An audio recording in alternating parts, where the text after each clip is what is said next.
Yo, what's good, party people in the place to be? It's your main man, number one Chief Rock Knicks Universe. Your main man, Uncle Freezy. What's good? Welcome to Knicks 360. What's good? King Ant G, what you waiting on? Come on, man. I need you up here, King Ant G. Come on. Champ, come on, champ. Champ, I thought we was rocking this 360 together. What's going on? Corey Lee is in the building. What's good? Jerry Fitz, I see you. Greenhouse, thank you for the generous contribution toward Chuck Allen Mike. Yo, I'm gonna make sure that I pass this along. I'm gonna take a picture of it too and make sure Chuck know.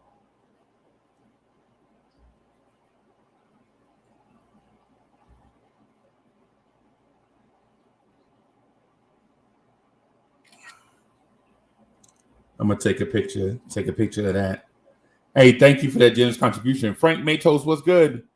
KBL is in the building. What's good? Kerry Cox in the building. What's good, y'all? What's good?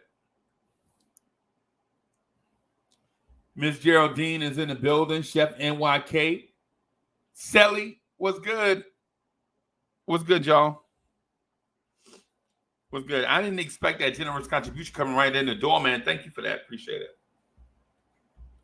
Right? Appreciate it, man.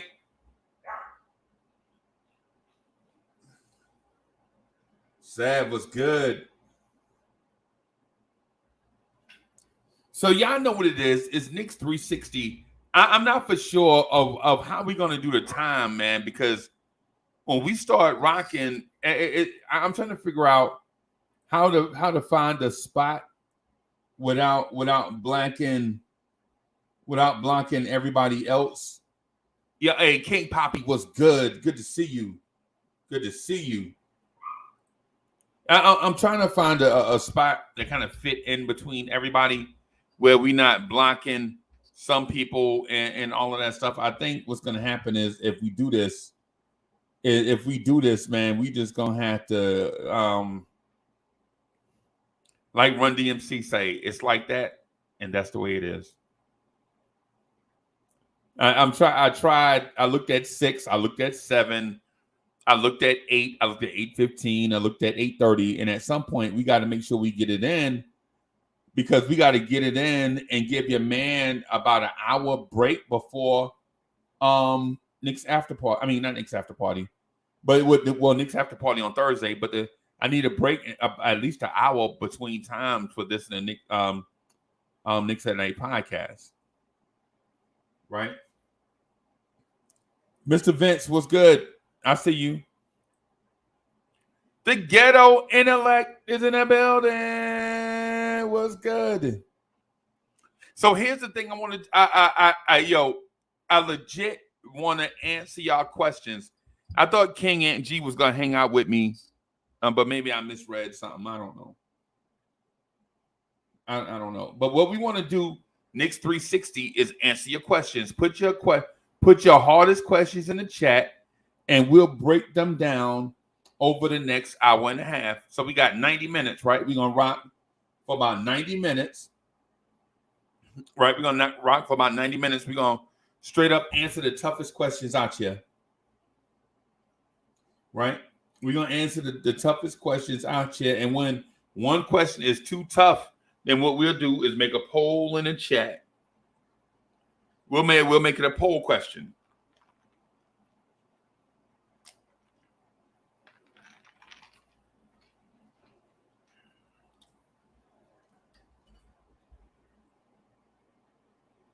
I see y'all.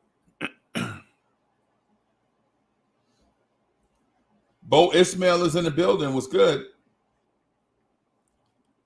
Bo, what's good? You don't hang out with us no more, Bo? I'm just saying.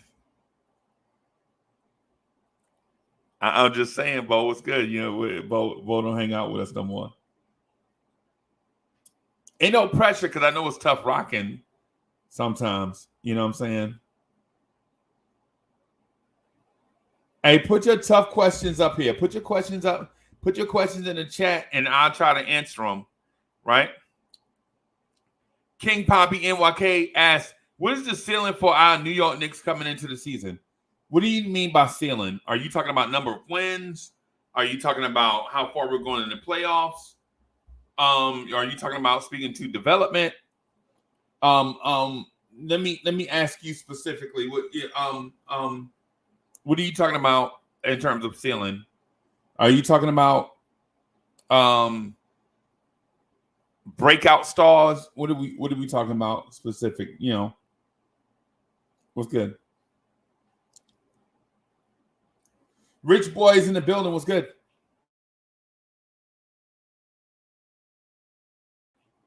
Say shout out to everybody making Blorange Tears one of the fastest growing joints on YouTube, bro. Blorange Tears is one of the fastest growing channels on YouTube, man. And it's because of y'all. Clearly, we are doing something right. And I think that thing that we're doing right is basically giving y'all control. Yo, the champ is here. Yo, what's up, Freeze? What's good? Not much, man. Not much. How's it going? It's good. So when you walk in the door, I'm gonna ask you this question, bro. It's like a setup, but not really. King Poppy, and Nick 360 is a 90-minute show, right? Where we just sit back and answer all the questions in the chat. Like, I'm not coming in with no stuff to talk about because we got shows for that. You know what I'm saying? We got new school Knicks, we got old school Knicks, we got Knicks after party, we got Knicks freestyle. You know what I'm saying? We got the Knicks Morning Drive, we got the Knicks at Night podcast. We got all these joints already on the channel, right? So the format for this one is a little bit different. The format is bring your hardest questions to the table, and me and some smart panelists are gonna answer all y'all questions. So tonight it looked like it's me and Champ, right? The people's champ. I like that. You know what I'm saying? So here's the first question. Champ, is for both of us, right? What is the ceiling for our New York Knicks coming into this season? I asked King Poppy to be more specific. Like, what does he mean by ceiling? Does he mean number of wins? Does he mean postseason accomplishments? I mean, you know what I'm saying? Is it like how far we get in the playoffs? You know what I'm saying? Does it mean how much we develop? Take it where you want to go. I think our ceiling, as currently constructed, is the year before last with Jalen Brunson. So what does that look like to me? That looks like still a first round loss, but maybe this time it's 6 or 7. Okay. Okay. That's what I see. Again, that all depends on matchup. If you can tell me like, okay, you're guaranteed like the Sixers, or you're guaranteed a specific team, maybe Toronto or something, I may say second round. Right.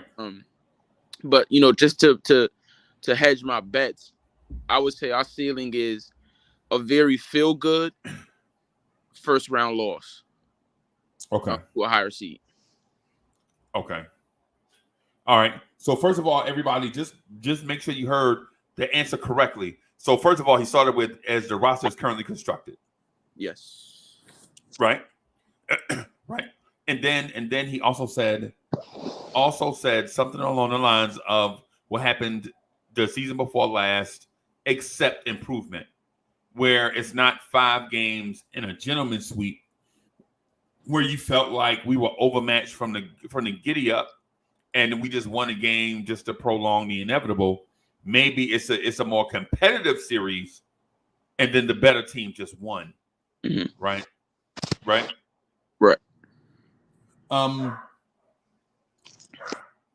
I'm gonna say, as currently constructed, using the disclaimer that you eloquently use, if nothing happens in terms of personnel, King Ant G, I'm not even gonna lie to you, bro. I know you're a smart dude, right? So I try to choose my words carefully, right? And not for real, because for real, I don't want to be like the dude that absolutely. I don't want to be the dude that accidentally walk into a haymaker, right? I don't want to do that, right? You know what I'm saying? I don't want to be that guy. I've seen dudes accidentally walk into a haymaker, like say the wrong thing. So let me say it like this. I think there are different types of ceilings, right? I think there is a finite ceiling where no matter if this team improves or not with the same person, with this personnel that you mentioned, that they're not going to break through regardless because their ceiling is finite, right? Like if everybody just plays a little above average of what they normally do, there's a certain point they just can't go any further. Right. And then I believe in that there's a glass ceiling, right? Where they play that above average level, but they feel like they can reach another gear if they all get that Mighty Ducks, that Disney magic, so to speak, that feel good story type of storybook ending, so to speak. Right. You know, and y'all know what I'm talking about. Like they don't act like what's the Denzel movie when he was like, yo, who's your daddy? What's the football movie? Y'all know what the football movie I'm talking about. Not Remember the Titans, right? Remember the Titans. Yeah, Remember the Titans. Yeah, y'all know what it is. It's like the storybook ending, right?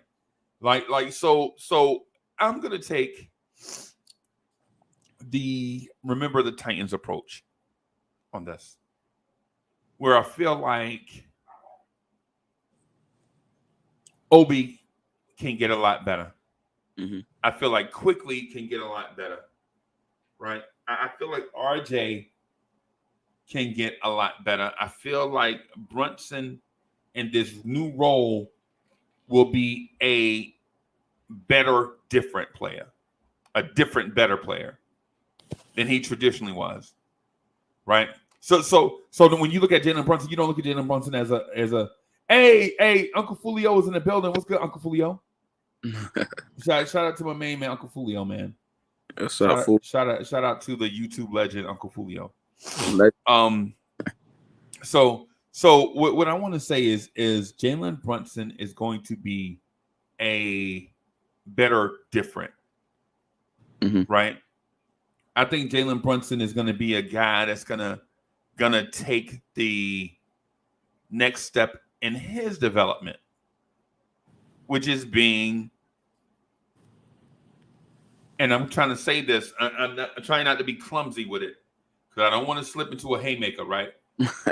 What I want to say is I think he is going to be, for the first time, given the opportunity to be the ultimate leader, right? Because at Villanova, even though he was a leader, he was not the leader, right? Because he played with dudes like y'all know the dudes he played with. I ain't got to get into that. And Dallas, those 4 years, his first couple of seasons, he had to find his way, right? Now I think he's found his way, right? He's on the Knicks, and for the first time, he gets to be kinda the head honcho. You feel me? And simplifying it by saying, well, he'll get his own team. No, we don't want to. Nah, we don't want to oversimplify it like that. Because his own team means you only give that designation to people named Kevin Durant, LeBron James, Giannis. Cats like that get their own team. Jalen Brunson gets to be the leader of men on this team. Right. But Jalen Brunson is not going to be placing no conversation with. Now you see why I'm saying I want to be careful in how I describe his development, right?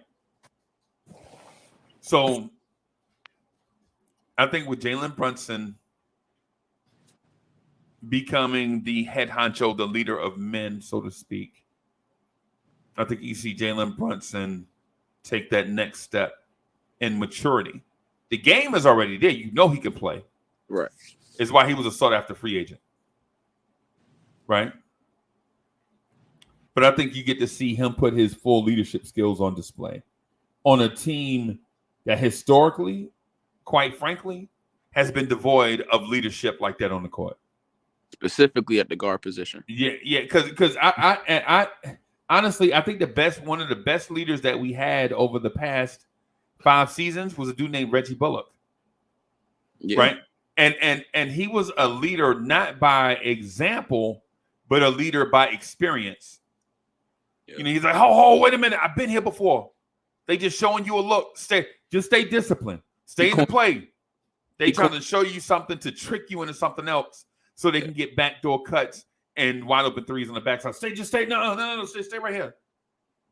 Or because he was the dude that used to push. You remember he used to push Julius Randle in the back to get out to the perimeter? Go, Juju, go. Remember that? Right, because they respected him. Yeah. And so basically what I'm getting at is I think Jalen Brunson will get better and provide that leadership spark that has been devoid here for a few seasons. I'll just say it that way. I don't want to put an exact number on it. Right? I think RJ is going to get better. I can't see. I saw Mitch shooting free throws on Twitter. His form is still terrible. Yeah, he's never going to be a reliable free throw shooter. No, he is not. But he can get more open looks now that Brunson is here. Mm-hmm. Right. Like for instance, if I'm playing the point and King Ant G got his man pinned, me as a guard, I can get Mitchell Robinson the ball inside. Like as soon as I see somebody on your hip, I don't care what the rest of the play says. The play says, blah, blah, do this action, dude in the corner, pop up, you know what I'm saying? Dude on the wing, screen, but I understand what's going on right here. But if King Ant G got a man pinned down low, I'm skipping that pass into the King Ant G so King Ant G can try to finish over a mismatch. Court awareness, you got that. Right, court awareness, right. And so Emmanuel Quickly didn't have that. Miles McBride didn't have that. Quentin Grimes, those guys didn't have that offensive court. Now defensively, yes, those dudes. Mm-hmm. You know what I'm saying? But they didn't have it not because they're not smart, but because they're not seasoned or experienced. Right. Well, we just got a guard off of the Western Conference finalist that started and helped carry them there. Mm-hmm. Right now, he's coming here with a roster that maybe less talented if you count the Luka factor. Overall, I think the roster is more talented. Yeah, but lack the orchestrator to get people in their positions, right? Right. But here's the other thing. Here's the other thing too, man. I want to say to you too.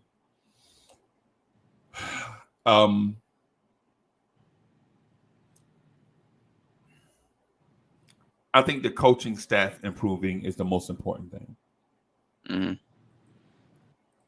Not because Tom Thibodeau ain't gonna get younger or slimmer or none of that stuff. But what he can do is be more open to adjustments. Right. And if Tibbs can be more open to adjustments, I think that's where you see this limited roster may be able to break through their glass ceiling. Mm-hmm. And it's interesting you brought up Reggie Bullock, and then even that comparison you made to the Mavericks roster, because I was gonna mention this, and part of us reaching our ceiling, I believe we're gonna have to have some big 15 energy. Yep. Right. Because we're gonna run into a lot of teams where they're 2 or 3, maybe better than ours, right? But our 15 will be better than their 15. Right. And I think the one, because I'm a big Tom Thibodeau defender, and the one area I do want to see him improve in is to utilize his assets better, utilize his talent better. This team is deep in a sense where I don't think any one guy needs to be playing more than 32, 33 minutes a night. Right. It's just not necessary, right? We have to win by like death by 1,000 cuts. Like that's what we're gonna have to win. We're gonna have to wear teams down with our units, right? Like our first unit has to hang in there with the other first units, and our second unit has to overwhelm other teams' second units. Right. That's the way I'm successful. When you know both of our starters come off the court, at worst, it's a draw, and then our bench is just so superior to everybody else's bench that allows us to build first half leads and go into fourth quarter with 10-point, 12-point leads to it. Now all we have to do is hold the fort, right? With our defense. And I think that's going to be a way to success. We have to, it sounds simple, but a lot of basketball is very simple on how you win. I think we have to go into the final 3 to 4 minutes with leads, so that Tom Thibodeau can impose his defensive genius on the game. But if we're constantly trying to catch up and keep up with teams and fight back, and I don't think we have the personnel for that, right? But we do have the personnel to build leads and maintain it with our defense. And I think that's going to be how we have to do it. That big 15 energy is going to have to be strong. I think some nights we're going to see 12 guys get on the court. Well, I want to see 12 guys get on the court. Not in the playoffs. We know that doesn't really work in the playoffs, right? I understand that when the playoffs come, you got to kind of dwindle your rotation down to like 8, 9 guys. But in the regular season, I want to see Julius sit some games out. Like, I want these guys to stay fresh. And I think that's the area I want to see Thibodeau. I'm not confident he will because, the man is a maniac. But, like, basically, I don't really want to see guys playing 38, 40, 45 minutes. I don't think that's conducive for us. I think we got to utilize our strengths, and that's going to be our depth. And our change of pace as well. Even though in our first unit, we're going to run more now. We're going to run more. And we can really wear teams out to where teams feel obligated to keep their starters in against our bench.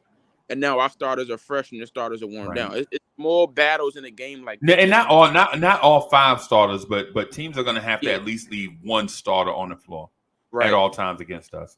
And that's something they never did that before. And I can honestly sit our whole 5, and I'll feel comfortable with a D Rose, Quickly, Cam Reddish, Obi, and Hartenstein group out there. Like, I'm very comfortable with that. And still Jericho Sims off the bench. We still haven't even talked about Fournier is still on the team. Like, Quentin Grimes. Like, we have so much depth. We can throw out so many looks. It goes back to you talking about Thibodeau being versatile and being more open to different looks and sets. Like, I'm telling you, that's how we're going to be successful this year. We don't have a big 3, but we might have a big 15. I feel you. I feel you there. I feel you, bro. I feel you. I feel you there with the big 15 vibes. We got Wisdom coming in. Wisdom, what's good, bro? Oh, my man. Even James. Yeah, with the 15 vibes. We got Wisdom coming in. Wisdom, what's good? There it is. There it is, Wisdom. So what we doing? What we doing is Knicks 360. Basically, what we're gonna do is we're gonna sit here. We're gonna answer these questions that the chat has to offer. We're gonna pick out 1 or 2 questions, 3, 4, maybe 5, 6, 7 questions, right? And answer the questions that are in the chat, right? Sounds good. And so how you doing this afternoon, man? I'm doing great, man. Maybe Uncle Fulya can learn some stuff today, because focus in the chat. Wow.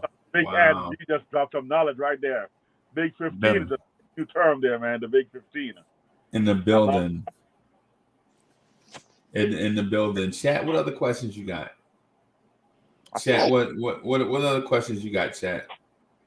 I'm looking in the chat. I don't see any specifically.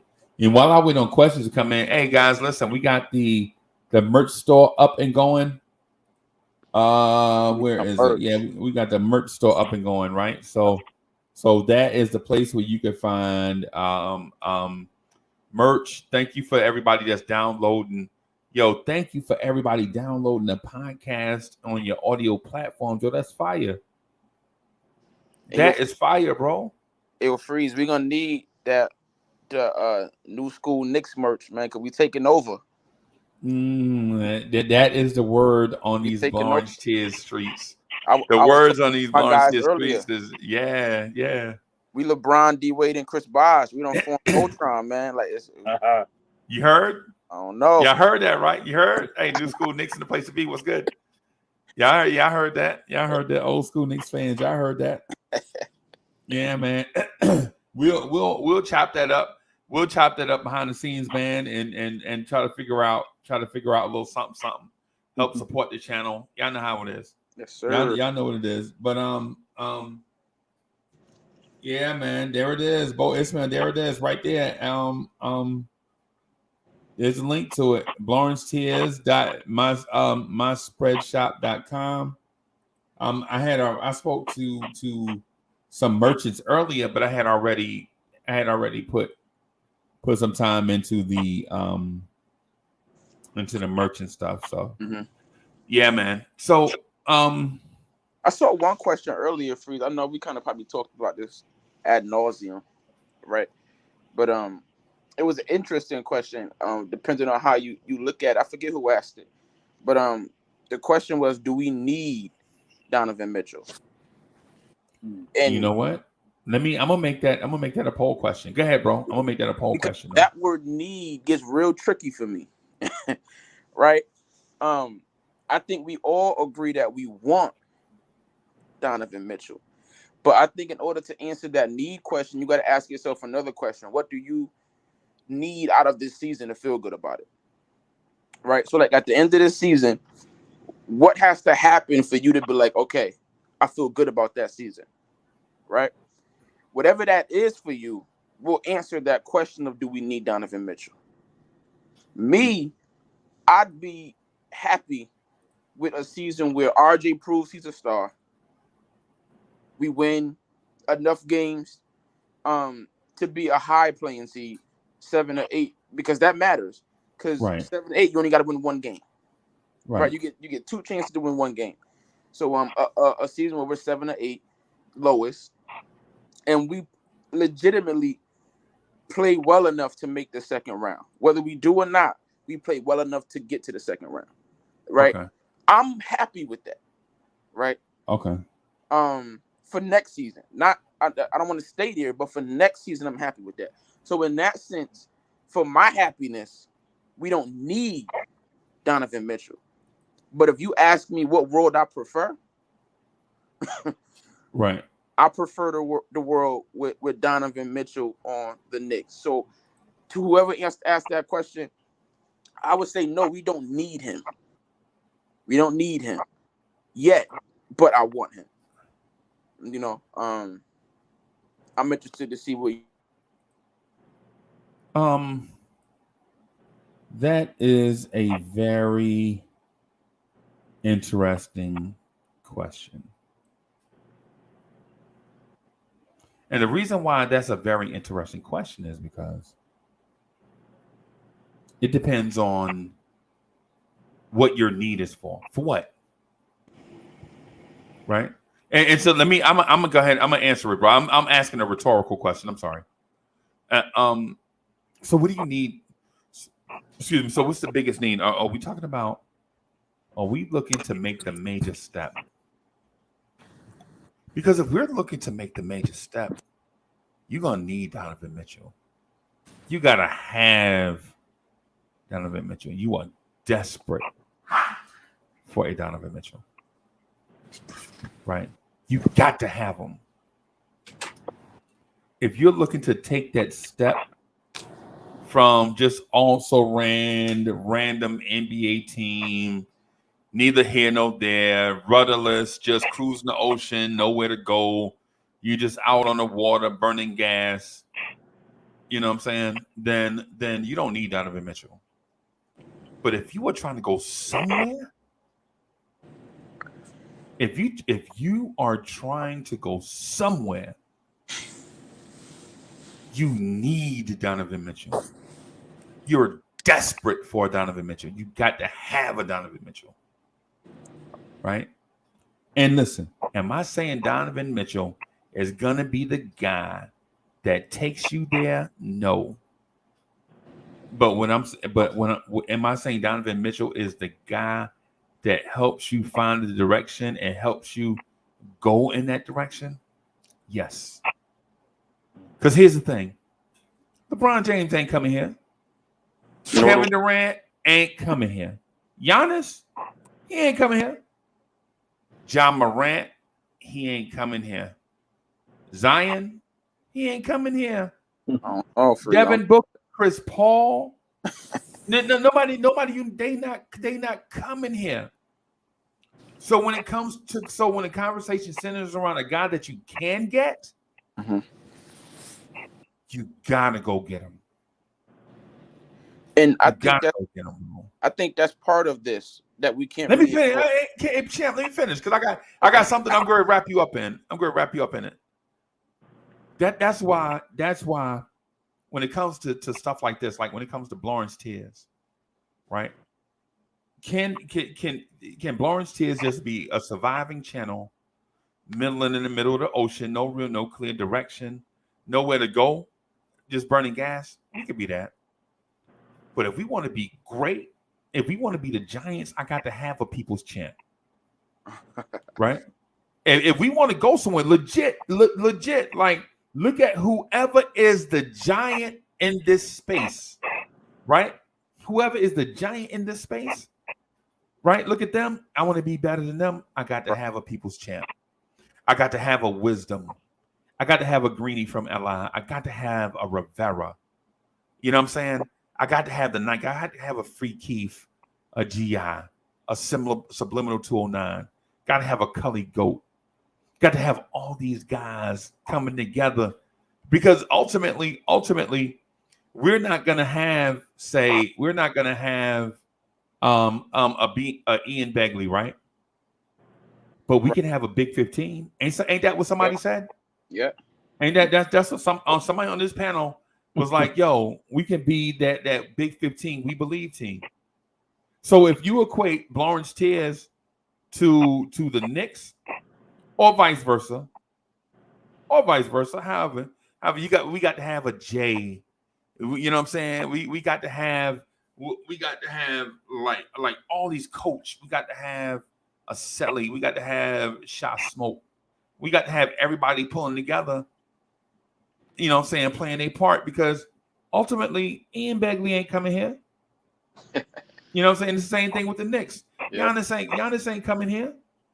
So if we got a place that we want to go and we know how to get there, and all we need is a few helping hands to get there, then you got to go get them helping hands. Marine, you understand where I'm going? Facts. You said it this morning, man. Right. This morning when you came on, I'm like, listen to the first statement you made. We, for the first time in a long time, have no glaring needs at any position. Now, can we improve a position? Yes. The need is improving our position. Yes, Donovan Mitchell is a need. However, do we have everything we need right now? Absolutely. Every spot is filled with quality player of some level. NBA, we don't have any glaring weakness. No, we don't have. You remember when it was like, yo, we don't have no big man scoring off the bench. Remember that was 4 years ago. We have no big man off the bench that could score. Exactly. And now we got Obi. Now we got too much of that. Now we got like, oh man, God dog it. Now we got so much of it. We don't have enough minutes for him to play. Right. Now we like, yo, we got to shave Randall minutes so Obi can get on the floor. But back in the day, that used to like 3-4 years ago, that used to be names like Bobby Portis. And I like Portis, right? I like Portis, right? But back in the day, bro, that used to be names like Quincy AC. You know what I'm saying? Now that name is Obadiah Toppin. AC. Yeah. So now we don't have a glaring weakness right now. And so what I'm saying to everybody when I said that this morning, and good look for that, Sarge. I appreciate you, bro. And I keep forgetting. I gotta stop calling you Sarge. I gotta call you Wisdom before I get you upset. Next thing you know, your people gonna be calling my people, and they're gonna be like, "Yo, you can only call him Wisdom. That's his name." You know what I'm saying? And blah blah blah.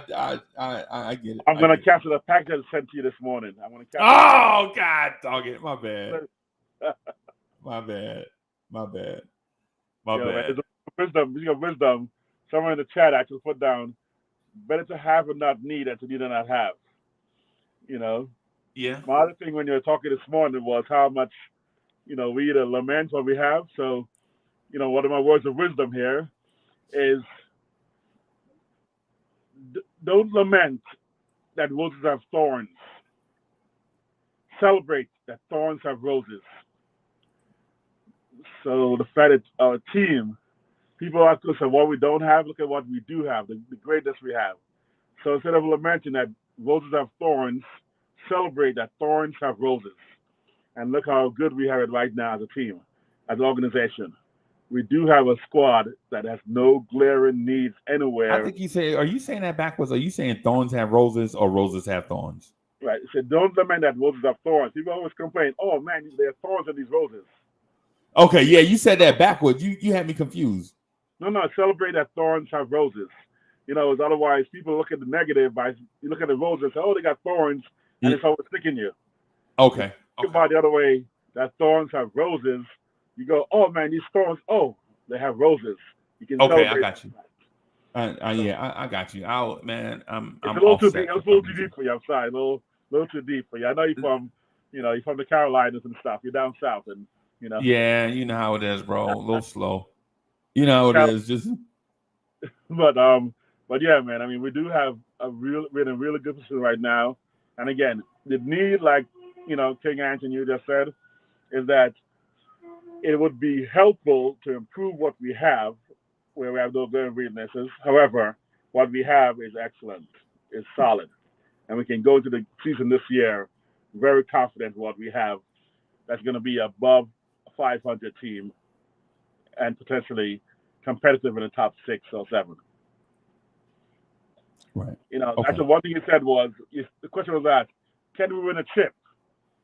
And for the first time, I think in a long time, you said, maybe not. You didn't say no way. You said maybe not. And that alone, I celebrate. The fact you said, which means there's hope. Right. And I love the possibility there's hope rather than eliminate that completely. And then to go, will we be in the bottom? No way. So just to have that position right now that maybe we made a chip was brilliant to me to hear that as a Knicks fan. Again, it's a great thing to hear, man. Right. Because there's a difference, bro. There's a difference. What I'm getting at is ultimately, and chat, make sure you continue to put your questions in the chat. Right. And I'm gonna do the poll. My internet has been acting wonky. That's the reason why the poll is not up yet. I think it's a YouTube thing that I'm not able to. Yeah, YouTube is for some reason. I'm on other sites. Other sites are working just fine, but YouTube is. So you know what, guys? I won't be able to put up a poll because by the time I put the poll up, our 90 minutes will be up. Mm-hmm. Right. But champ. Ultimately, what I was saying to what you mentioned, like the first question, what's the ceiling for this team? So what I'm gonna say, and I'm gonna cop out, champ. I ain't gonna lie to you. I'm just gonna cop out, right? What I'm gonna say is we have a finite ceiling and a glass ceiling, and it's the ultimate cop out, and I understand that it is. But I don't want to put a cap on these youngsters just yet, right? And it's the reason why I'm copping out. So what I'm going to say to that, and what I'm going to say to what it is that you mentioned is this.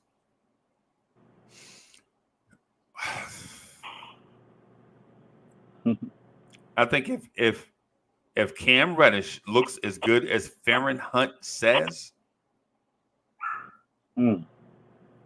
Because Farron Hunt is talking about Cam Reddish like Cam Reddish is God, bro.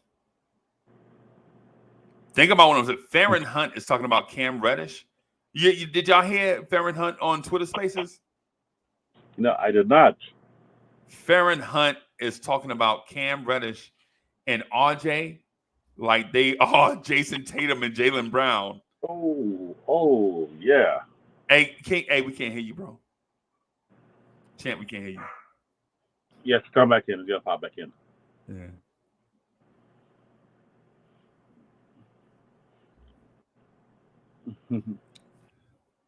He's probably got to recycle. What about now? There we go. Yeah. There you good. You good. No. I was saying Cam Reddish is a hooper's hooper. That's why like right. Hoopers love Cam Reddish, but oftentimes hoopers don't translate right to structured, organized basketball. So like, but to that point, you made a point in you was comparing Blorange Tears to the Knicks. And for so long, I thought I was Julius Randle. But Shotgunner, that's Julius Randle. He want all the shots, man. He want all the shots. Right. I thought I was Julius Randle, but he took it. He took that title from me. I got to find out which player I am now. But Shotgunner is Julius Randle. But you know what this sounds like? To me, it sounds like Donovan Mitchell became a need when we realized it was possible. Right? It's like that girl that you never like. If you see a girl, right, that and you think she's just the finest woman in the world. You see this woman, she just so fine, right? Because you've seen her, now you need her. Right. But before you knew she existed, life was fine without her. Right? Everything was going good. You had a future without her. You had plans that didn't include her. But the moment you met this woman, now you need her. You need her. And this is what this Donovan Mitchell situation feels like to me. If this report never came out and the same question was asked, right? I think our response would be a little different. Okay. But because it's been made possible in our imagination, I feel like now we've kind of imagined it so much that we kind of need it to happen. Or anything less than what we've imagined is going to be a letdown. And I think that's sort of what's happening here in this need versus want argument. I feel you. Because if a better option arose, we wouldn't need Donovan Mitchell anymore. We would need the better option now. Okay. Right? So it's all dependent upon what we believe or perceive to be available and possible. So yeah, I ain't even gonna lie to you, bro. Man, what you said just now was like so eloquent, right? When as soon as you said that, I ain't gonna lie to you, like just like that girl that you was okay with before you met her, you was fine, right? But champ, this is the thing with Knicks fans. So to your point, this lady has always existed in our imagination, right? But then when you see her in real life, it's like it's just your imagination running away with you, right? It's like when I think about it, I'm not thinking like, okay, it's just my imagination running away with me. It's just my imagination running away, right? And so when we see a player like a Donovan Mitchell, like we see that lady, or for the girls that's watching that guy, we equal opportunity here. But when it's just like that, you know what that they say that is? They say that is what is it when it's like when your dream and opportunity come together? Is that serenity? No, that's not serenity. Serenity is peace, right? Synchronicity, maybe. What is it? The synchronicity. That might be it. That might be it. Wisdom. That might be it.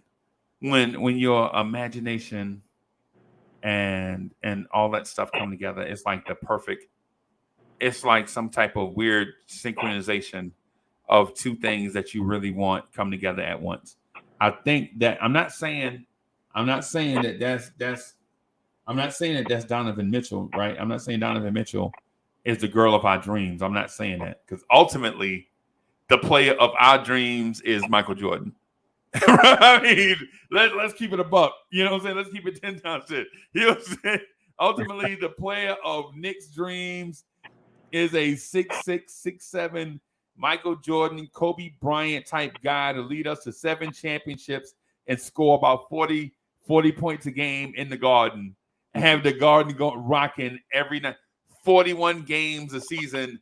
The Garden is going to be that's what the Knicks want, right? And where's Tim's on his day off? With Tim's on his day off, and he do the radio circuit in the mornings. Like, he'll be on the Breakfast Club. Like, yeah, y'all seen how I gave Giannis them 43 last night? You know, that's the perfect scenario.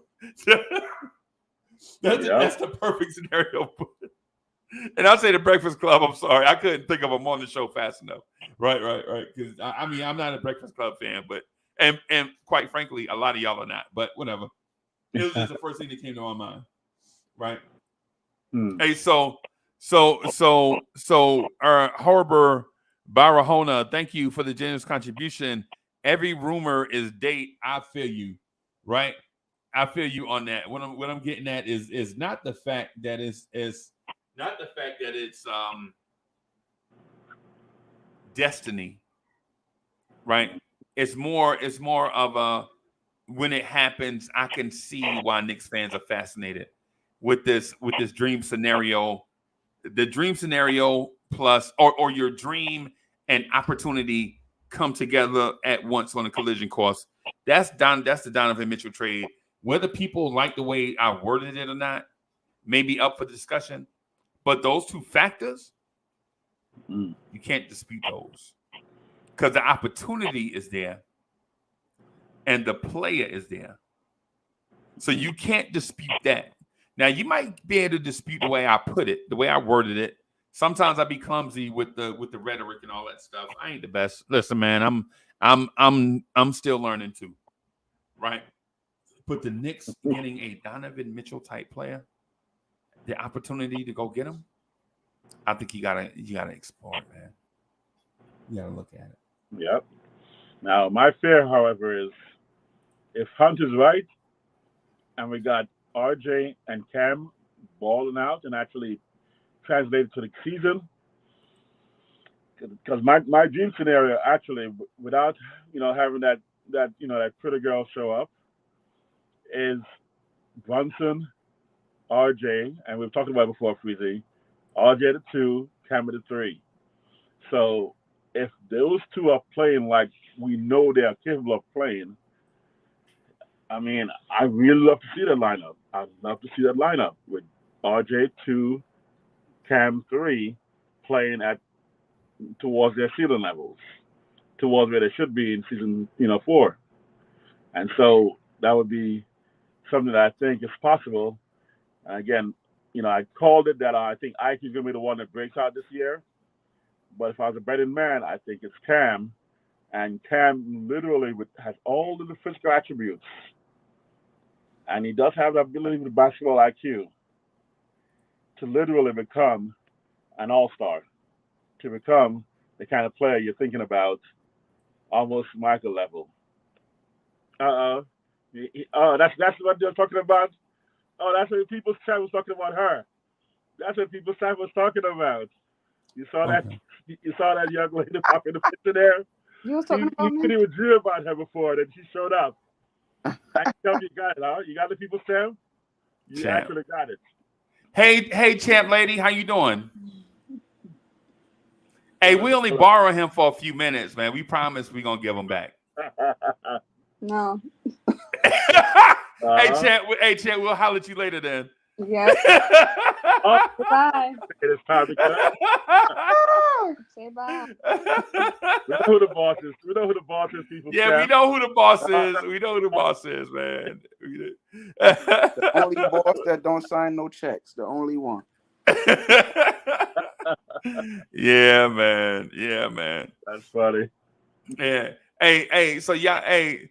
So Wiz, I feel like I really feel what you're saying about those two things coming together, right? Those two things coming together can lead to something special. Let me be the instigator of one thing, right? Because I don't want to start a brush fire in here, right? I want to start a brush fire, but what I will ask is this: ultimately, are you willing to pay what it requires to accomplish that serenity, that dream scenario? Wow. Right? Are you willing to pay? Are you willing to pay the price? Wow. That's tough. Why you gotta put me on the spot like this, boss? Because they call you wisdom. Man. I know people start want to answer that first, man, because Champ, you want to take that on? What was the question again, Free? Are you willing to pay the price, or pay whatever it takes to get Donovan Mitchell here? Ultimately, yes. And I say that slowly because it's that purchase that like you gonna flinch when you make it, but at the end of the day, you realize you have to take this chance.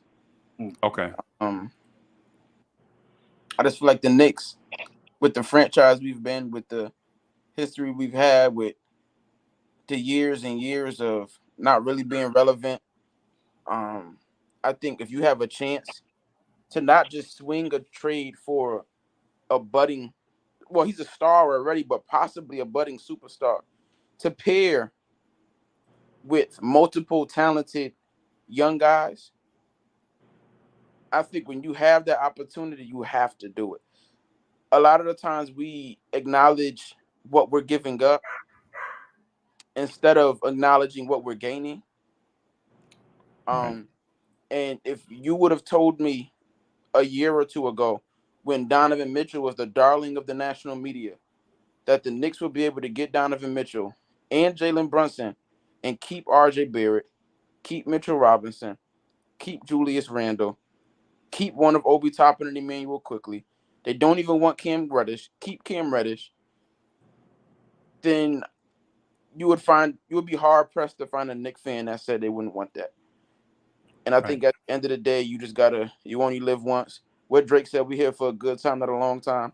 Right. Go get Donovan Mitchell. Pull the trigger.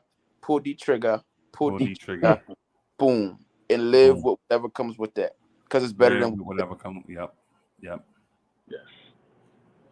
Yep. Can't deny. Can't argue that point, man. I mean, it's again, you think about it, you hesitate, you want to think about it, but you use logic, common sense, and not just think with the heart, but think with the head.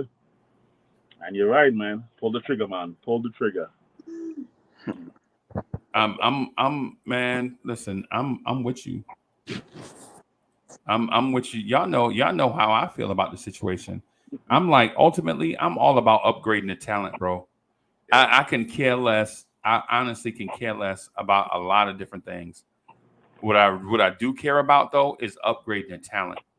If we're having an upgrade the talent conversation, I'm like, Tone Loc, bro. Let's do it. You know what I'm saying?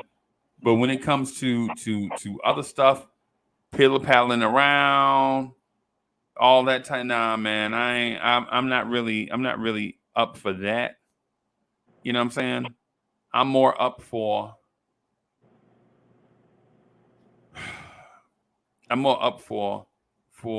us making a move. Yeah, man.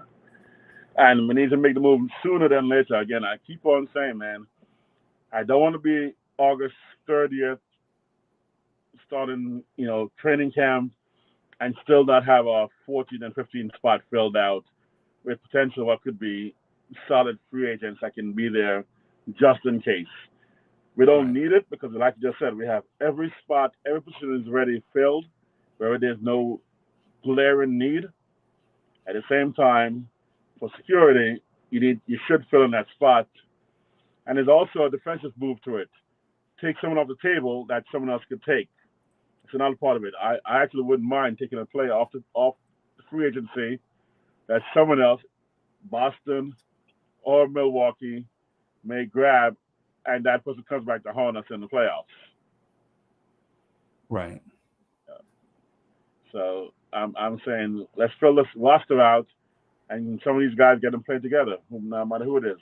I'm sure iHeart right now is talking to Mitchell, talking to Brunson, hopefully is talking to all of them, and saying let's get a team together, grabbing some dinner together, becoming familiar with each other's tendencies, in mentalities, just the mindset to be ready to run together a team.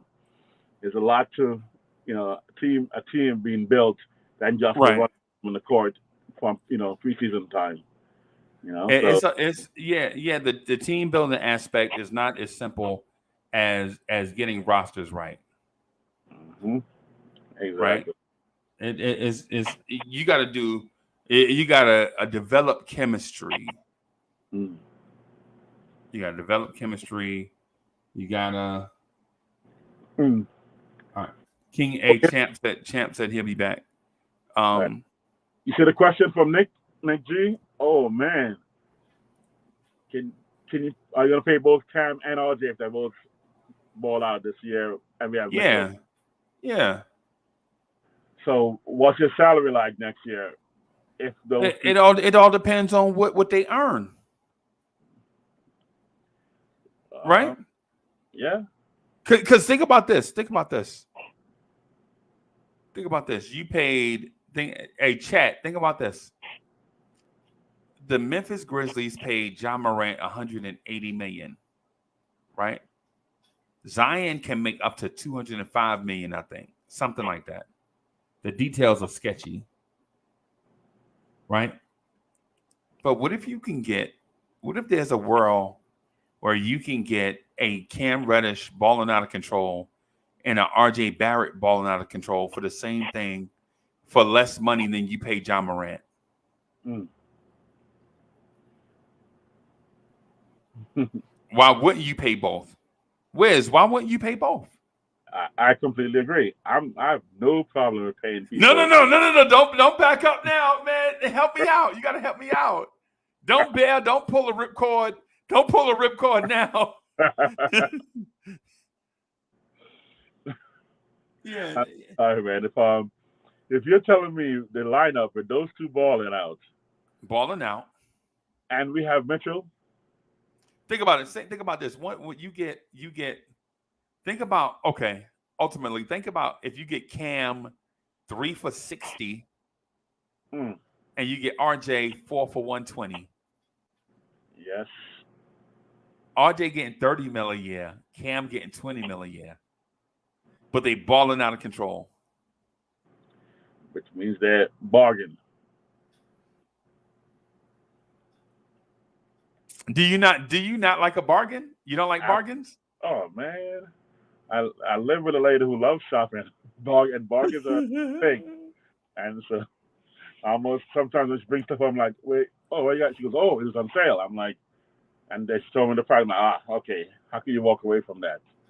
Yes, you do. Yes, I do. Yes, I do. So, man, yeah. Pay them, because ultimately that squad, everybody else we can keep because we can go with the cap, and that means we'll be ECF. We'll be the ECF or NBA Finals. So I'm paying for that. Okay. 23 years without getting to the finals is too much. It's too much.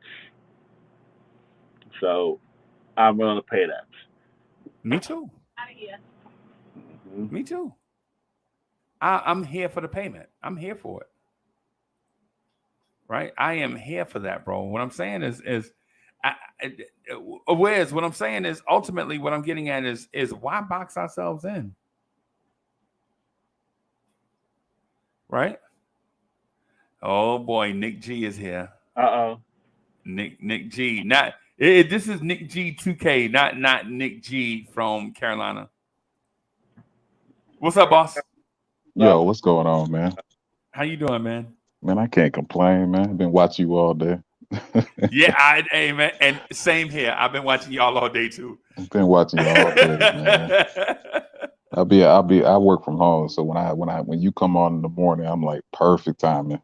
Perfect timing. Perfect timing. Get me through the day. But this topic right here, if you think you're gonna get Cam on a budget when y'all have already hyped him up to be a star the day he got here, you're crazy. Right. I know this. So three things you said, and I said three things. And I got up 5 fingers. Right. I don't know. Maybe I'm bruh man from brother upstairs. man. But I'm bruh man from fifth floor. Right. But so the items that you mentioned are all accurate. First of all, we are crazy. We did hype him up from day one. If we think we're gonna get him on a discount, we're crazy. That is true. Right. Right. All those things are accurate, right? What I would suggest to that though is before we get hell bent on what we pay Cam Reddish, how about let's let him go out there and earn some of that hyped up contract that he'll get from us. No. I agree with that. But you're dealing with I'm in Atlanta, so I've been to every game, and this guy, once they did that survey and they said who's going to be the best out this draft, and he was voted over Zion, over Ja, that he's the best. Right. He from that moment thought he is the best. He is it. Yeah. So once he once he couldn't cut it in Atlanta, see, he had the minutes. So we can't say he didn't get minutes. He got plenty of minutes with Trae Young. He got open shots. Yeah. We used to scream just hoping he would make the shot. He would go on stretches where he would miss 3 after 3 after 3. Right.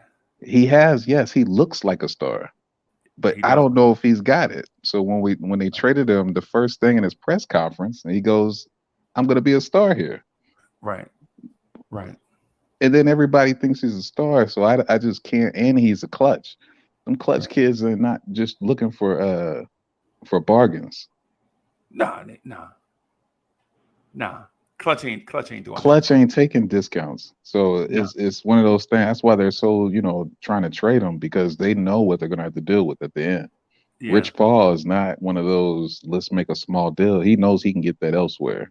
Yeah, you saw how he ruined Dennis Schroeder because he thought that he can get more money from Dennis Schroeder. Of course. Yeah. So yeah. I don't know. I hope the best for him, because I actually started checking out some of the Knicks stuff after he got traded, because I always had that if he ever can get it together, he's gonna be special. But Atlanta is not the place where you say guys go and become something. Right. Well, if you're going off the past, yes, I agree. But if you're talking about right now, they just turned Kevin Huerter into and he ain't really all that. And Kevin Huerter, he ain't. And they just flipped. They got the use out of him, paid him, and then flipped him for a first round pick. Right. So Cam is no different to me. But I don't know if it's coaching the way he needs to be coached. I don't know if he needs to believe that he is not a star yet. I don't know if it's the being humble or what. I don't know what it is about him. Right. I think Atlanta is a lightning in the bottle developmental town, right? Like if they can catch lightning on the bottle type of guy, he'll turn into a mega star in Atlanta, right? Or not mega star, but superstar in Atlanta. Oh yeah, of course. Because I saw it with Joe Johnson. You remember Joe Johnson? Yeah, but Joe was never a people's champ. We weren't. No, he wasn't. Yeah, we didn't like him. I mean, we traded Luka for Trae just because of the fan base. Yeah. The fan base screamed about, Trey's going to bring us in the seats, which it did. So all our people was in the front rows now. Right. Cause they like looking at Elder Barge. You know what I'm saying? DeJounte Murray, he goes to Atlanta. Now he's showing out on the Seattle Pro League. He's a dog. He's a dog though. Yeah, but he's like going at Paolo. Because he's a dog. But come on, dude. Like, there's a reason why he got traded. Nah, come on. Now you reach. It's attitude. I'm telling you. Nah, they're just rebuilding, man. Don't say attitude. Because it's the same. You're probably the same type of person that would have loved to have him for less than what you had to pay to get Donovan.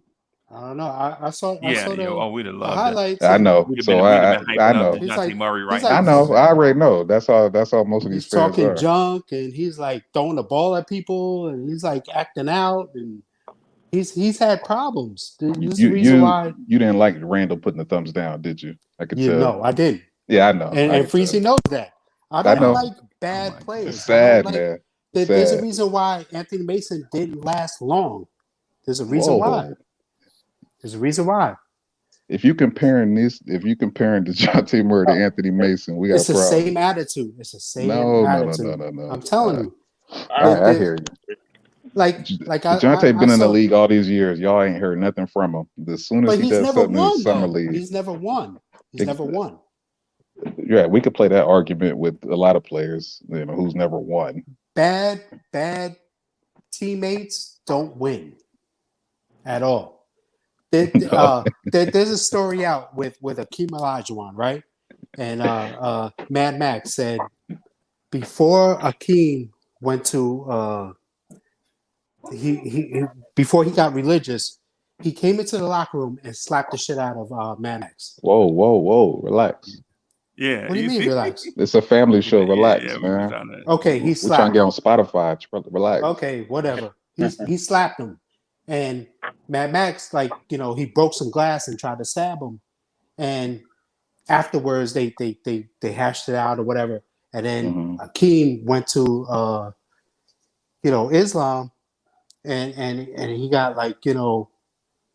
got better. Yeah, I know the story. Winning.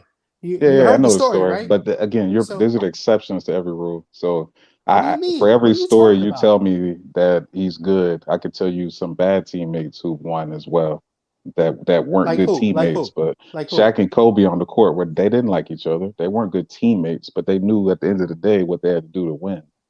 And when Phil came in, Phil made that work. Who else besides Shaq and Kobe? You name one, I'm naming one. That's it. All right. So besides Shaq and Kobe, who out of the top 20, who else? Well, I could tell you off the top of my head, top 20. I don't even know what that means, top 20. But all I'm saying is an exception to every rule. Like who? We just did that. We just played. You say. So go to the next. Go to your next thing. Yo, Kyrie on LeBron. Kyrie never, Exactly. They didn't even talk. They didn't talk during when they won. Kyrie Irving and LeBron James. Yeah, they didn't talk. Those are not good teammates. Towards the end of the career? During the championship run, they weren't talking. From LeBron, the last championship they won. Come on, that's the only one they won together. LeBron said, "Kid, call him a kid." I'm sure right there rubbed him the wrong way. Come on, man. Kyrie's just finally understanding that he had all this stuff going on. He knew he was a bad teammate. He said it. He understood that. He finally understood after Boston, man, I got to grow up. Stuff happens, man. Kyrie still we're hasn't human. grown up. People are human. Grown up. He still hasn't grown up. Okay. Right. I mean, again, thinks the earth is flat. So what are you talking about? But they did win though. They won together though. Two bad teams. Exactly. So that's another one. So that's why I was saying we can have that I don't even remember how we got here because I thought we were still talking about Cam, but yeah, and Bo, let me ask you this because I'm not on either side of this. I just want to ask this question. Yeah. Did anybody consider that maybe Paolo Banchero had something to do with this? Right. He said he was cool with the guy until he got cocky. So hold on. So Paolo definitely has something to do with it. They have history. They have history of like going back and forth. If you watch the tapes, DeJounte was like tapping him in the butt, like they went back and forth. You know what I mean? And Murray, like they were talking junk. But then afterwards, after the game was over, they went to Twitter and Instagram, and DeJounte went at him and said, "You were trying to say, talking about, oh yeah, I'm the first round pick." So it went deeper than that. So it was like Paolo was like talking junk that, yeah, well, I'm the first round pick. You weren't. You know what I mean? And Okay. I think Okay. DeJounte took it differently. So looking at the tapes, I think Paolo is going to be decent. He's going to be great. He's big. He's a lot bigger than I thought he was. Decent and great. Right. He's a Yeah. lot bigger than I thought he was. Like, I thought he was like Julius Well, Randle big. Where you Hold on. going with this? Wait. That's want to what make do sure you- we stay on track because you're going down a whole nother. Wait, what? Go ahead, what, though. What, Go ahead. what are you Go ahead. talking about? What? Go ahead. Go ahead. My bad. Go ahead. You good? So, looking at the mix, like the summer league, pro-am or whatever. I think Paolo needs to lose some weight because he looked gassed towards the end of the game. But I think DeJounte, he knows who he wants to go at. You know what I mean? Like he's like targeting this guy, and he's like, they're going back and forth, and I don't know, like I just let y'all talk. Go ahead, whatever. Okay. Actually, Frizzy, so with the scenario of with or without Spider, both players ball out. I'm just trying to find what Cam's max is. You wouldn't max either of those two guys, right? RJ and Cam, they both ball out to the left. I would max RJ over Cam. You would not? No, I would. Okay. RJ's kind of been proving himself to get better and better and better. Right. But if Cam pops in this year and puts up 24, 8 and 6, Would you trust it? Because of the cap season? Because of Exactly. So we're going into contract year. So would you trust that year and forget the others and just think he's going all the way up, or do you say breaking out? Exactly. Oh, this is tough. It's tough. And when would you sign them? Would you sign? Because right now I'm going to sign RJ. Yes, I agree. In October. I agree. But do you max him though, or will he take a? He seems. I don't know. I may be reaching here, but he seems like he'll take less than the max. So you sign RJ, then Cam balls out. What are you going to do with Cam? Because if you sign RJ because I'm trying to find out what Cam's max is. But what's Cam's max for his contract? What number? It's similar. It's similar to what RJ could get. Yeah. I was going to try. So it means that if Cam pops up at a 24, 8 and 6 season, you got to pay it. But then his potential could be more than what RJ makes if we pay RJ early this year and RJ settles. You have to max RJ. You have to. Well, you're talking about yeah.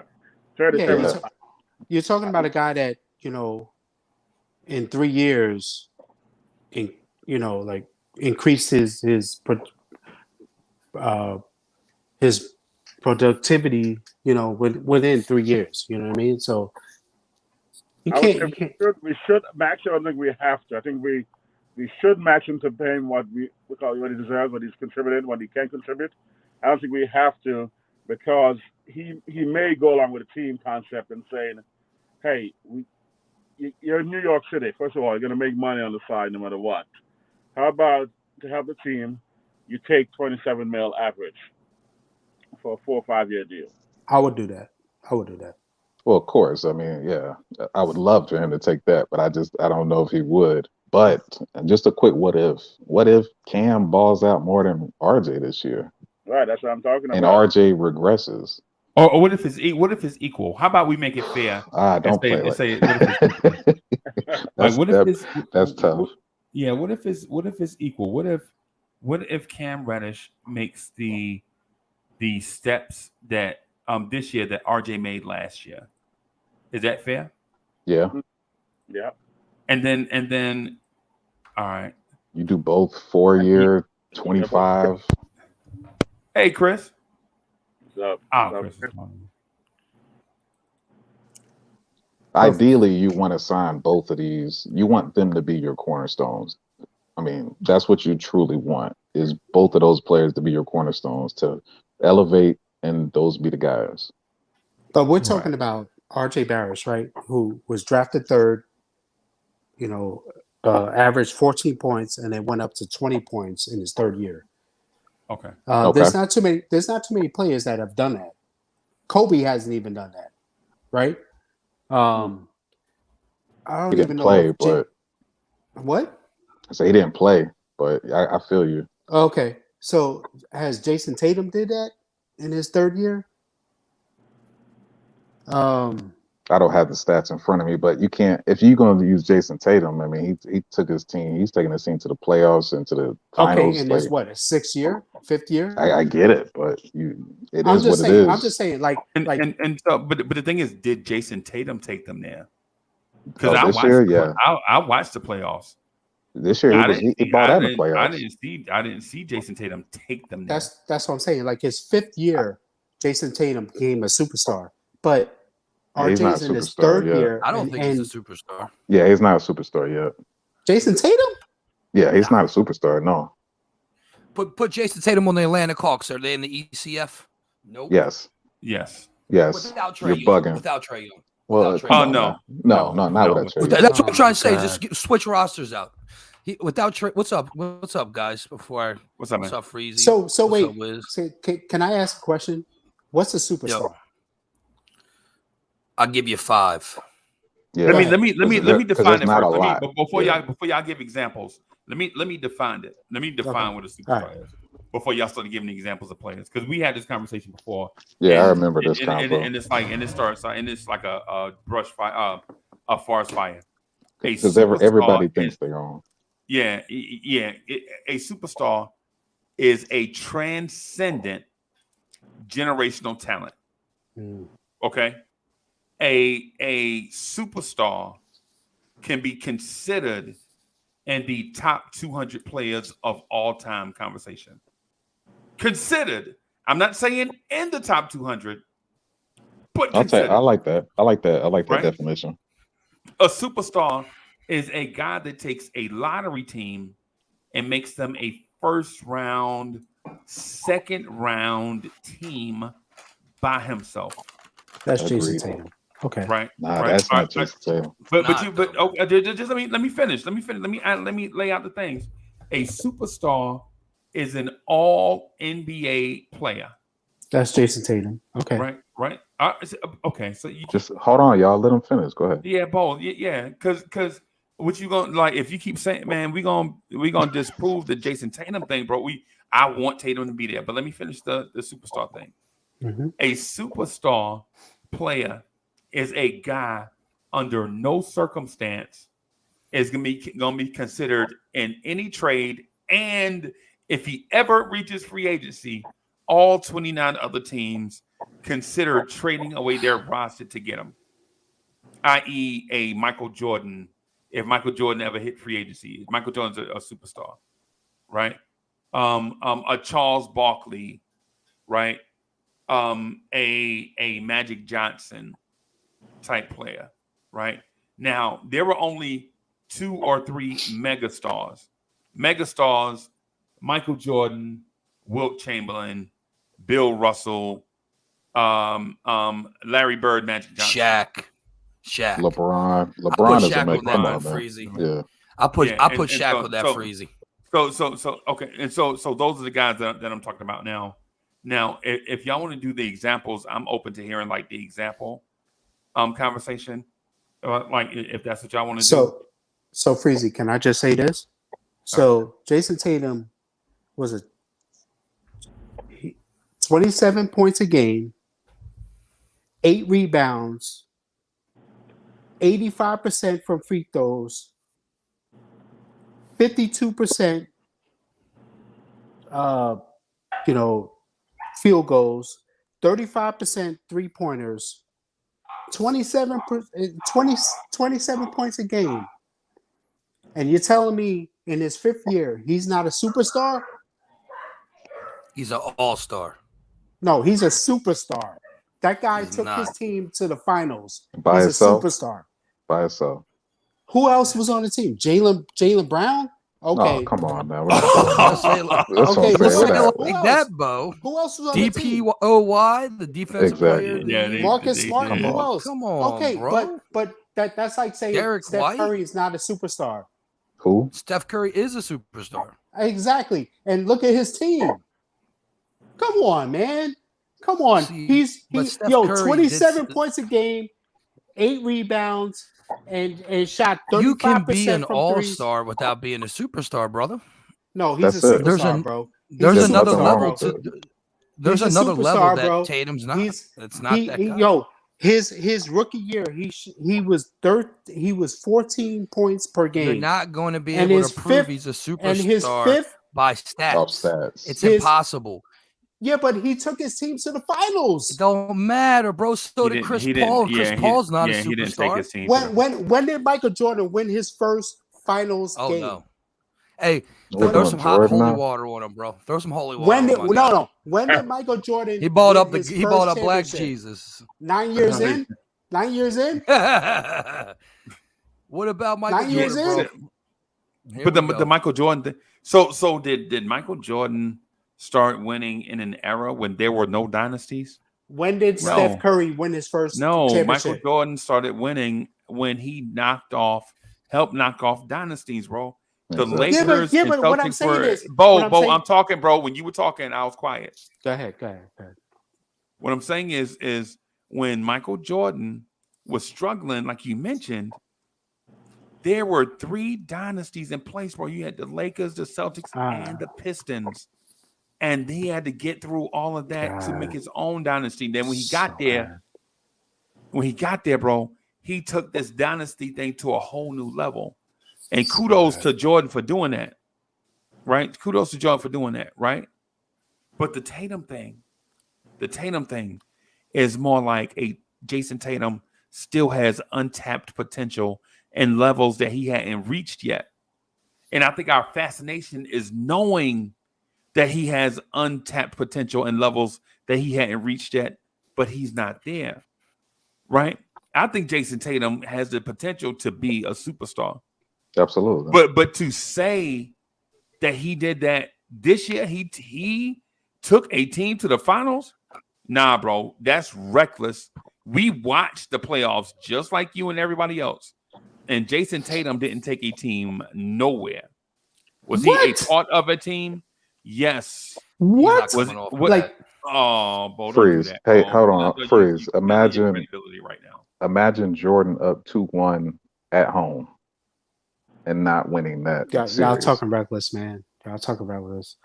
But Like- even if he would have won the finals, he's still not a superstar. Even if he wins the finals, he's still not a superstar, bro. But y'all haven't given me who's a superstar. Okay, LeBron. Freezy gave No, me the no. definition. You said, Bo. You asked. You said, what is a superstar? Right, and I said, And I gave the I think- definition. I and did I give said- a definition and of I what. said, Chad, did y'all hear me? You Did y'all just not hear me asked the answer this name. question? Yeah. right. We're good. And so I said, I think Jason Tatum has gone up into that superstar level Okay. at this point in his career. He's in his Okay. 5th year, and he's a superstar. Plain and simple. Okay. Plain Let's and disagree. simple. We'll agree. I agree. Plain and Well, simple. okay, let me ask you a question. Sally, okay, man, so you're Jason- not going to get him. No, to hold on. agree. I'm not going to change his mind. I'm going to ask him a question.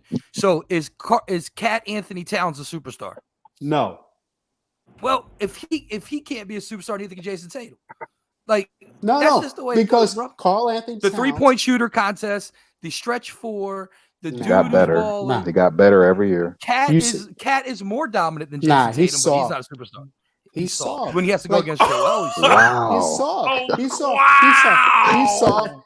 And you said 3-point like championship. Really? I like it. Like, I like this cat, man. He's I'm bold. I'm just saying, like if you're going to throw Tatum into the superstar mix, but Tatum. But you ain't going to give Cat that. You ain't going to give Cat that status. No, because he but didn't that go wasn't to the Tatum finals. by himself, though, bro. You can't be, bro. You're not going to sit here and say that Jason Tatum took the Boston Celtics to the NBA Finals. You're not saying that. No, it's not true. Them. He helped them. He was a team balled out member of a team. He balled out with 27 Finals. points a game. What Nick, has now done 27 points a game?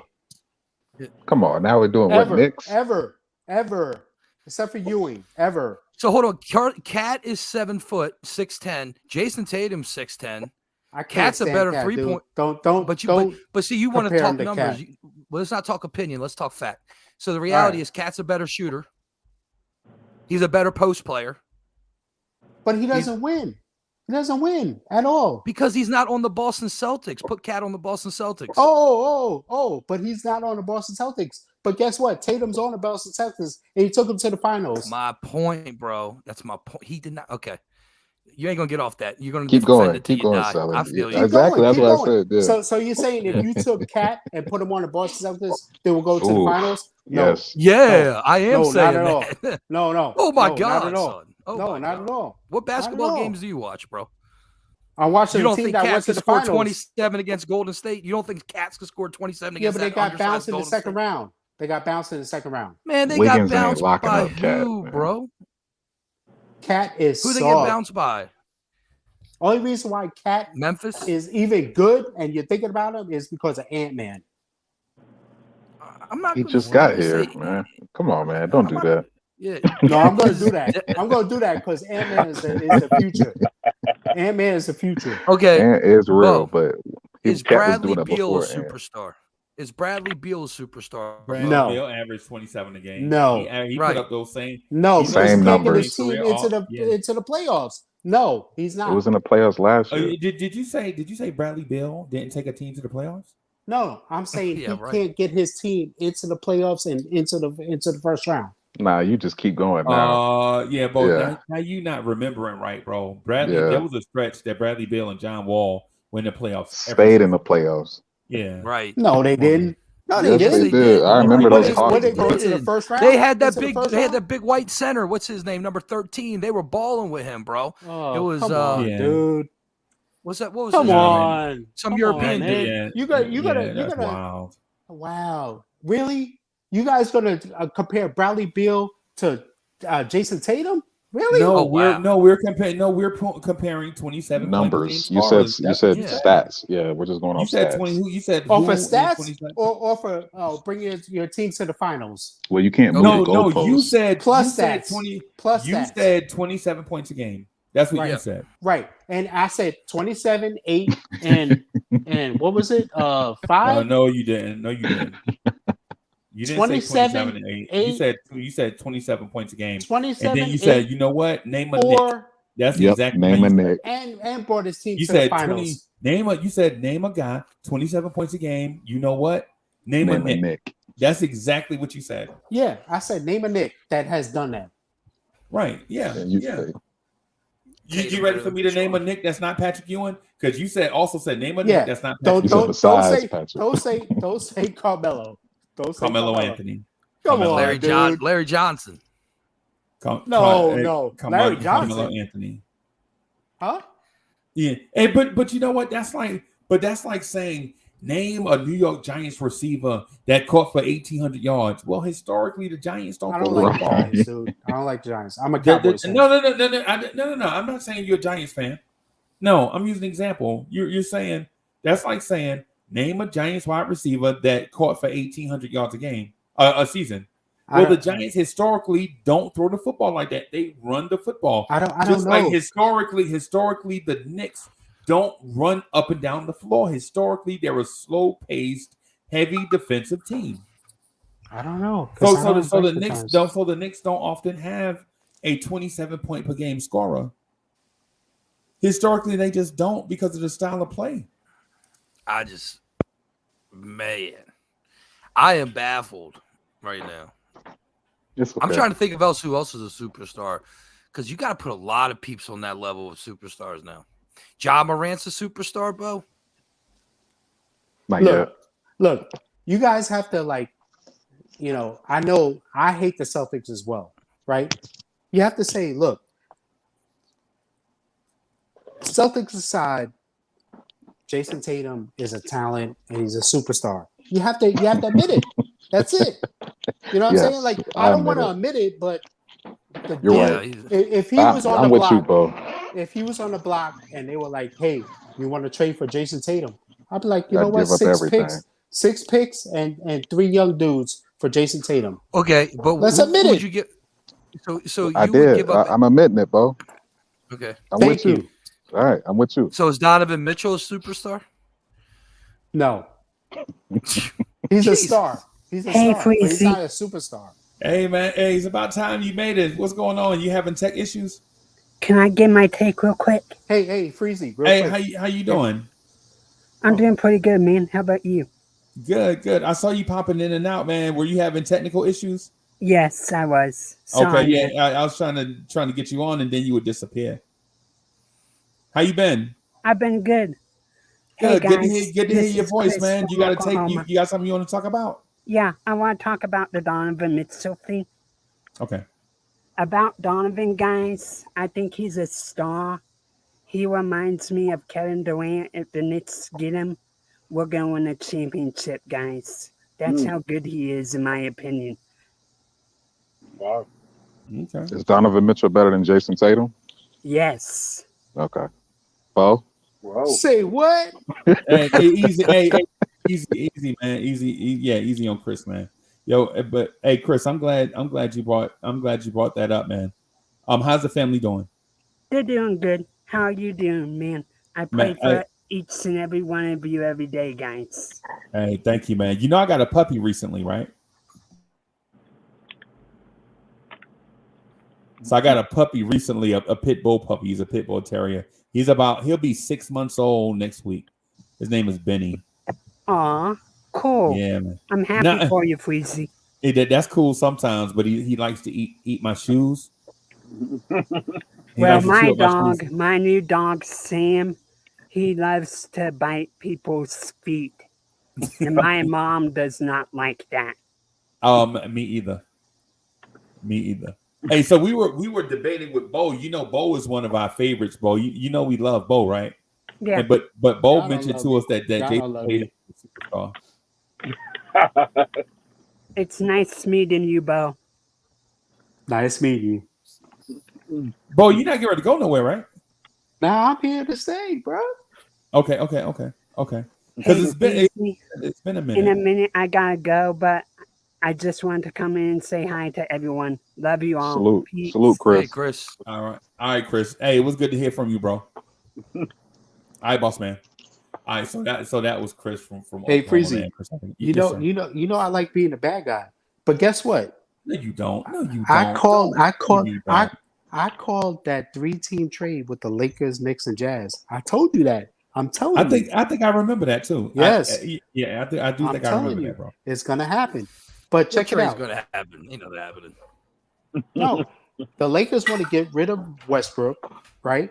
The Knicks trying to get rid of Fournier and maybe Cam, maybe I don't know, maybe Derrick Rose, but the Jazz want picks, right? And the Knicks don't want to get rid of their core, so I think it's going to be Knicks, Lakers, Jazz, and they're going to do this like big trade.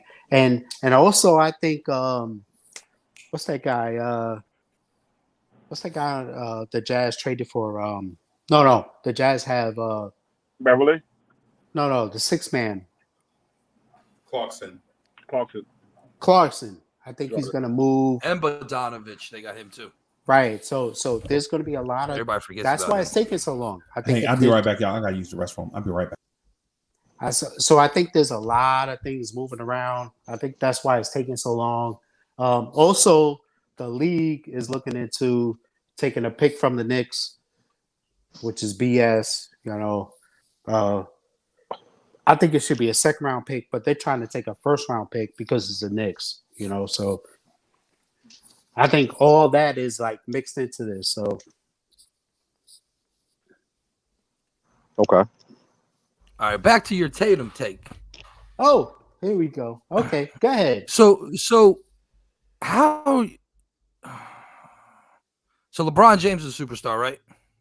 Yes, sir. So Obviously. you think LeBron James and Jason Tatum's in the same category? Anything they do? Yes. Oh wow. Yes. Okay. Yes. All Yep. right, brother. Okay. There's only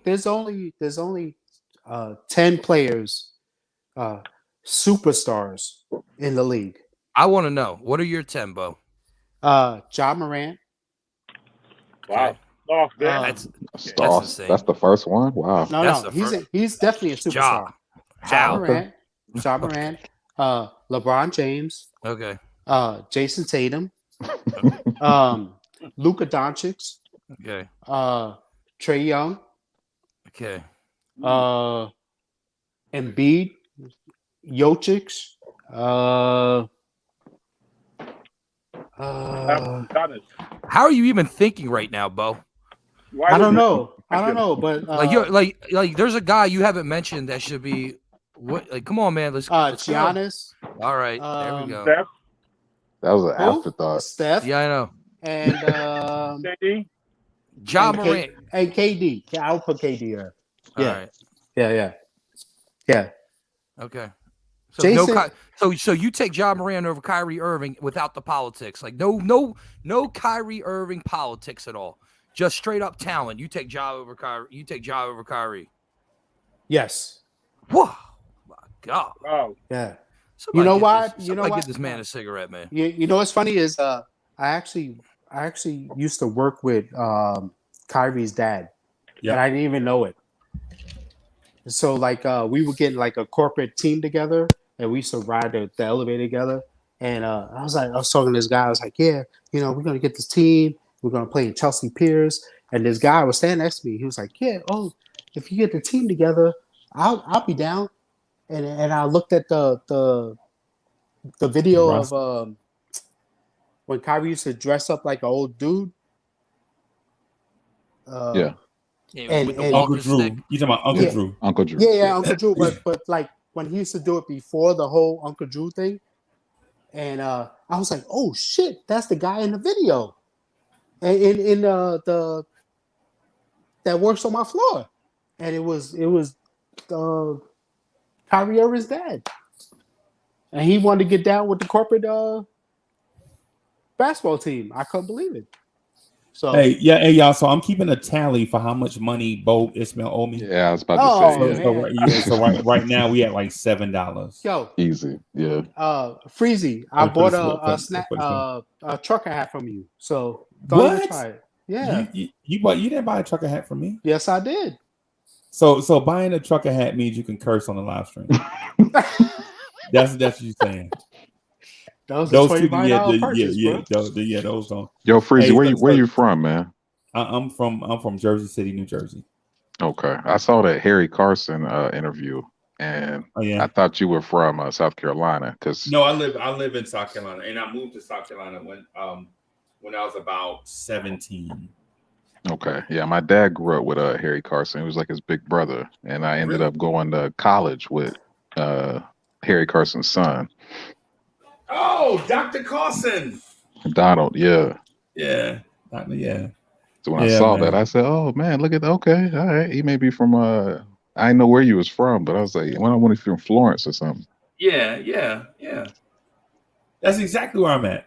Shut up.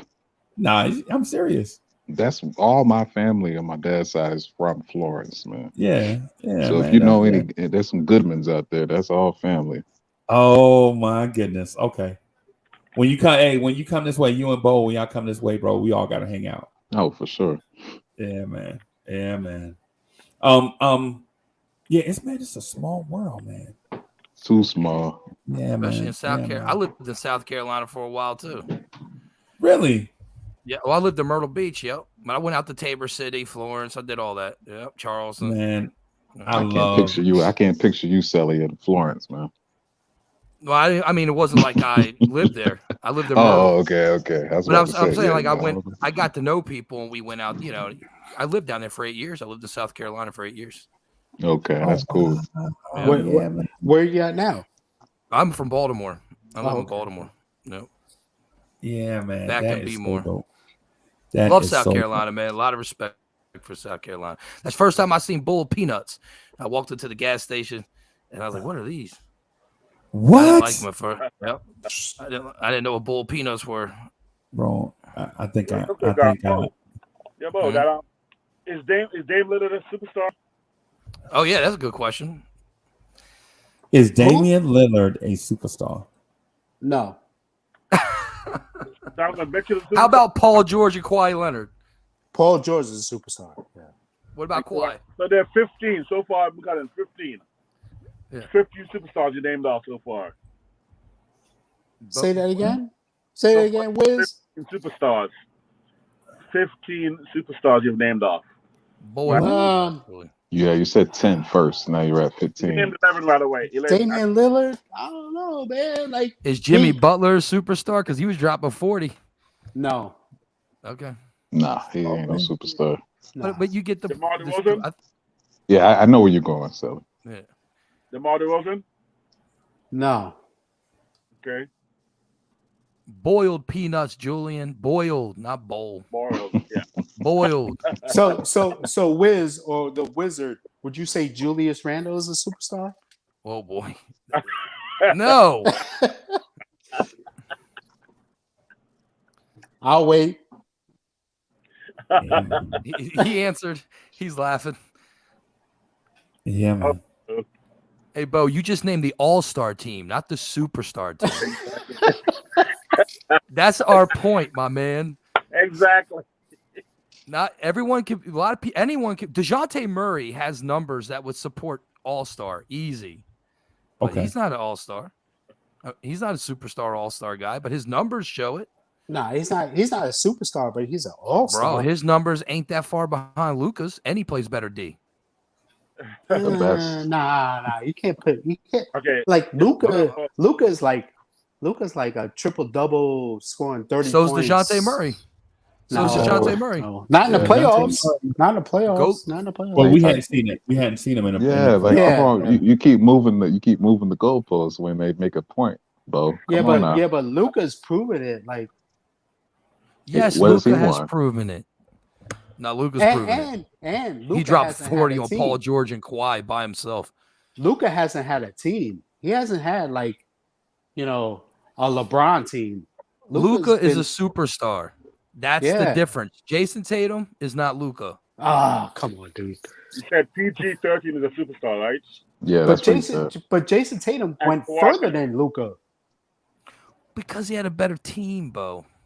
Like who? Jalen Brown and who else? I would ask y'all this.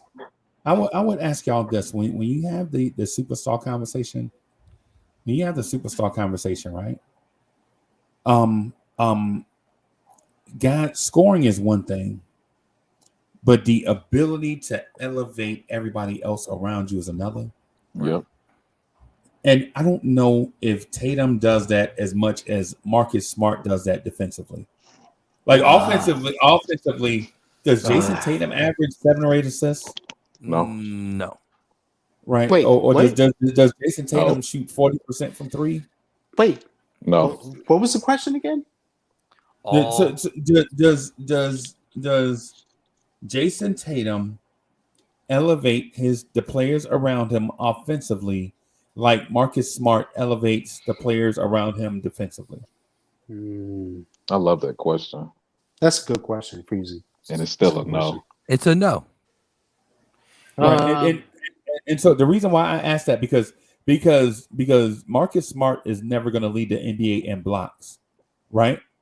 But Marcus Smart can play defense where he can have a random late first round pick guy turn him into a second contract guy.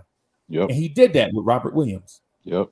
But can Jason Tatum take a late first round pick guy on offense and turn him into a second contract guy? No. Yeah. Grant Williams.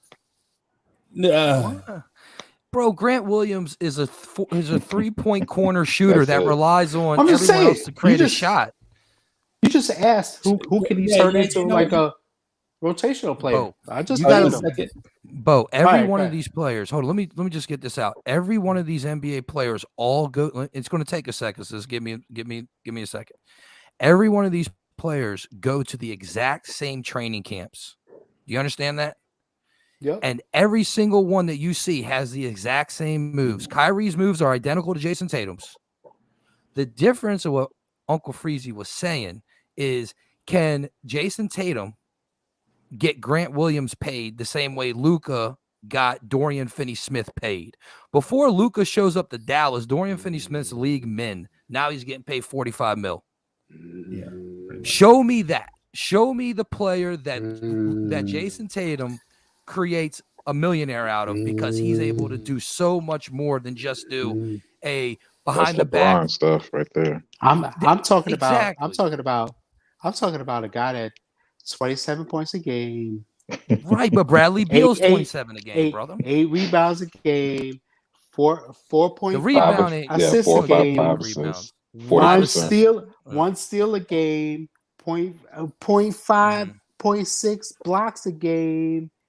Shot 52% from the field, 35% that's from skill. three. That's a skill camp, bro. That's he's a high volume shooter. Like the ball is in his hands all the time, and he's always shooting. Right, and we're talking That's about the a point. guy that there's a difference between him and RJ Barrett, right? Okay. So we're talking about two totally different skill sets. Well, this guy's a superstar. RJ is borderline all-star, but this guy's a superstar. Is James Harden a superstar? James Harden. He was. Is he currently? James Harden is. I think he's toast. I think he's toast now. He was a superstar.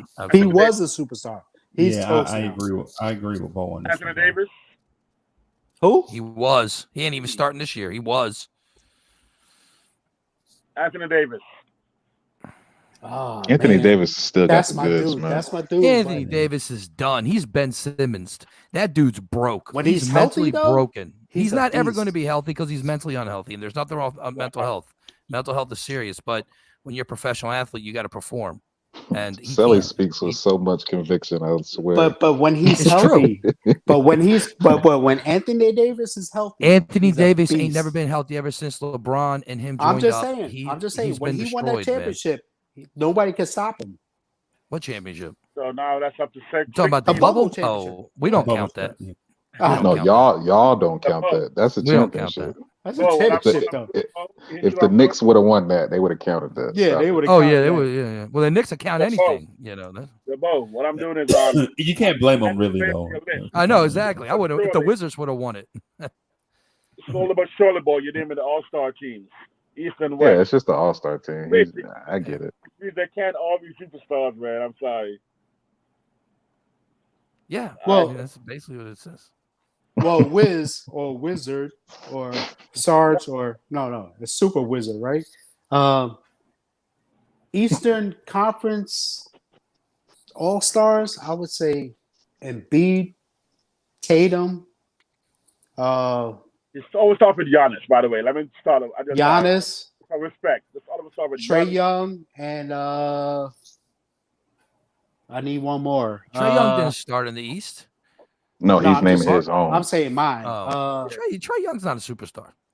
If you're not going to say Dame Lewis, say no, absolutely not.